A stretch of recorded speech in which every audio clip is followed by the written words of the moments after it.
you guys, this is Nicole from My Carolina Garden. I garden in zone 8B in southeastern North Carolina, and I am full on in it right now. I am working on my poolside gardens and I am dirty, I am sweaty, it is hot, but there's nothing we can do about that. So we have to trudge on and drink cranberry juice while we're out here because, oh my gosh. So let me show you what I have accomplished since the last time I showed you this area. The pathway to our poolside gardens start at our lounge chairs. So it was important for me to look directly this way where the pathway begins and see the most beautiful things that I can see. Because if I'm laying here catching some sun, I want to look over, and what do you see? Do you see that beautiful bougainvillea over there? Okay, so that was the start of the whole thing. Placement for the most beautiful things like the bougainvillea and also my artwork, the painting of the wave. We knew it was coming out here. We didn't know exactly where it should go. So we placed both of those things based on sight lines. So if we were from our house looking in this direction, we didn't want the banana trees, for example, to cover over the painting. So those are the first two big things that we put into place. And then let me show you how we're filling in the rest. So folks are over here standing at the bar. We wanted to make sure there was plenty of room where they weren't going to step on any plants. So I actually had to dig out part of my red canna lily that was here and just make this empty space and then curve my steps to go into the center pathway that will go the entire length of the poolside gardens. So that was step number one. This right here is just like one of those guides that the hose can hit on. So as I'm watering all the plants I'm putting in and taking care of things, I don't want the hose to start dragging into the garden. So this is just here probably temporarily because I don't want anybody to trip over it. So I have my stepping stones, I have my gravel that you know I was so proud of to get on clearance. I have some Dipladenia that I had overwintered from last year that came out of the greenhouse. And then my prized possession, my Bougainvillea. So I've talked about this exact pot before because I also overwintered it in the greenhouse. This guy, I just did not know how glorious it was going to be. So we're on another flush right now. And then my lemon coral sedum is also blooming here. This is like a thorny, like viney, no, viney's not the right word, I don't think, but it wants to stretch out. It could do very nicely on a huge trellis. Well, maybe in places with a warm climate all throughout the year, that would be amazing for it. Build something gorgeous and have it do that. But for me, it will not survive my winter outside. So I can't really attach it anywhere, but oh my gosh, the fence just made this perfect backdrop for it. So I just decided to place it right here and get everything going as a main focal point.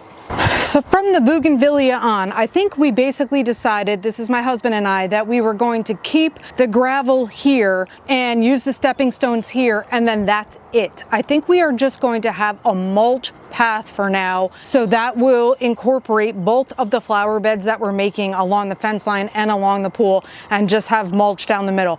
Honestly, this is a ton of rock to A, cart in, B, the expense of it is enormous. So at least for this year, that's what we're going to do, and just have mulch right down the middle. So let me show you how I've started my plantings over here, because let's face it, that's the most exciting part. So from the bougainvillea, I have this arrangement. This has Dipladenia in it that was overwintered. I have canna lilies, same deal. And I also have some darkly colored elephant ears in here. So I chose this pot arrangement to go next to the bougainvillea because even though I think all colors in nature go together and don't clash, I hesitated to put like some sort of a red right next to that very vibrant magenta of the bougainvillea. That's just the way I felt about it. So I thought the yellow was excellent. I love the variegated leaves on these canna lilies, so that was a natural choice for me. This is my favorite kind of canna. I talk about it all the time, the variegated leaves with the red tones in it. The tones that are in this canna plant go so perfectly with that wave painting. I really wanted them near each other, but I went slightly to the side of the painting because these are going to get decently tall and I didn't want it to really just cover the painting. I want them to be accents for each other. So that's the placement along this side. So over to this side, I have the jumbo elephant ears. So last year, I think I maybe started with 2 and then multiplied to 4.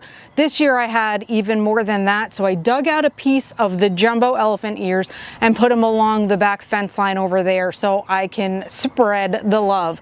I do have tropical, or I mean perennial hibiscus in here. Those are going to get tall, and the elephant ears are also going to get tall. Okay, this is what I have on this side. Over here, in terms of the planting style, I thought I wanted to kind of do a berm style, so I was elevating the dirt.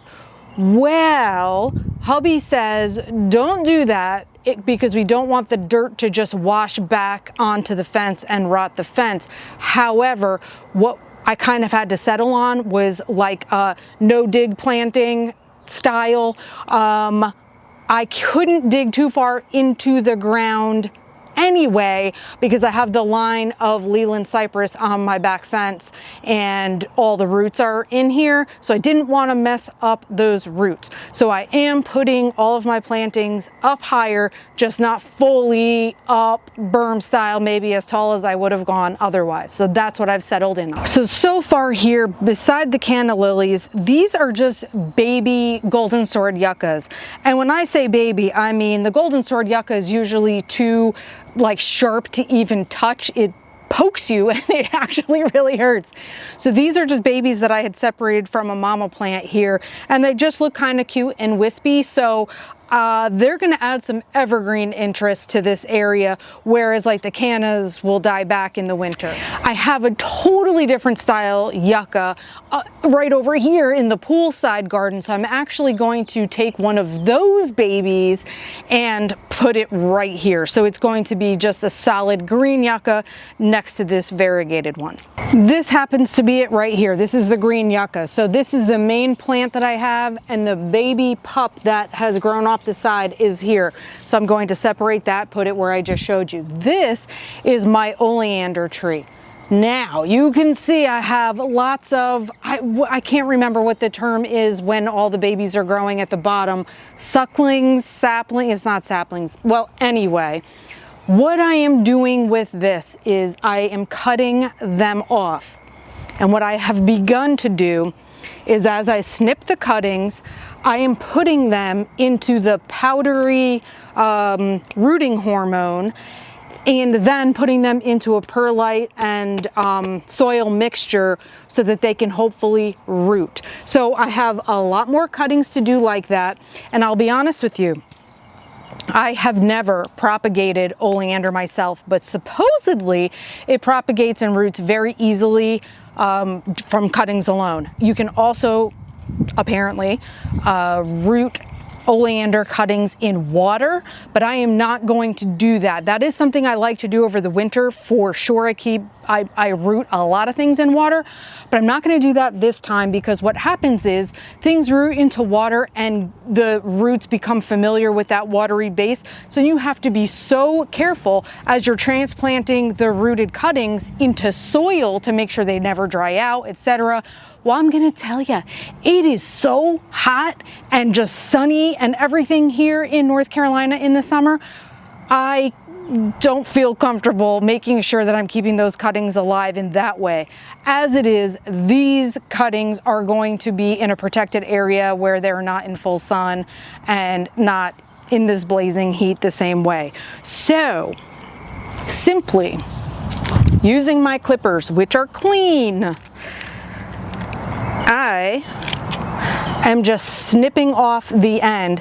Now, realistically, I should be snipping off many more leaves than what I've done there, but since I just potted those up, is really not a concern of mine for right this second, but I will be cutting off more leaves. Generally speaking, people say just leave, you know, the top couple of leaves, and I am going to do that. And oh my gosh, I just saw something I need to show you. You know what really stinks? We go through the winter and then early spring and we think, ooh, is everything going to have survived the winter? And then we get so excited to find out that our thing did survive. That's how I felt about this oleander, that it made it, great. Well, guess what? I just took this little cutting off and I see stupid orange aphids in here. Right in the front. I don't even know if you'll be able to see. These orange aphids are like the bane of my existence. I first like to, well, I squish them, but even with a wet paper towel, squish them. But my first line of defense is to hose the plant down and just give it a really nice bath. Because if I don't have to use any sort of chemicals or anything on it, I really don't want to do that. I have used neem oil in the past. A lot of people talk about it. But I'm going to tell you the truth. I used neem oil in my greenhouse last winter, and now it makes me feel like it smells disgusting. So I really don't want to do that. Dawn dish soap and water mixture would be another way to get rid of aphids. So now that I see this, oh, I'm coming for those aphids. So the next two things that I got into the ground are the elephant ears that I mentioned, the jumbo size, and then this is my Rose of Sharon. So this is the pink chiffon Rose of Sharon. That is going to have some height to it. So again, that is why I chose to place it where I did, because I don't have anything tall right in this area here. So sight lines are extremely important to me. I have a little more transplanting to do and definitely some watering to do. I have some mulching to do, and then I'm going to feel pretty good about getting at least the poolside gardens up to essentially my waterfall area ready.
Well, considering how hot of a day it was, I feel very good about the amount of work that I got done. And you know how it is as a gardener, you just keep going and going and going and adding to what you already have existing. So until next time, I thank you for watching and happy planting.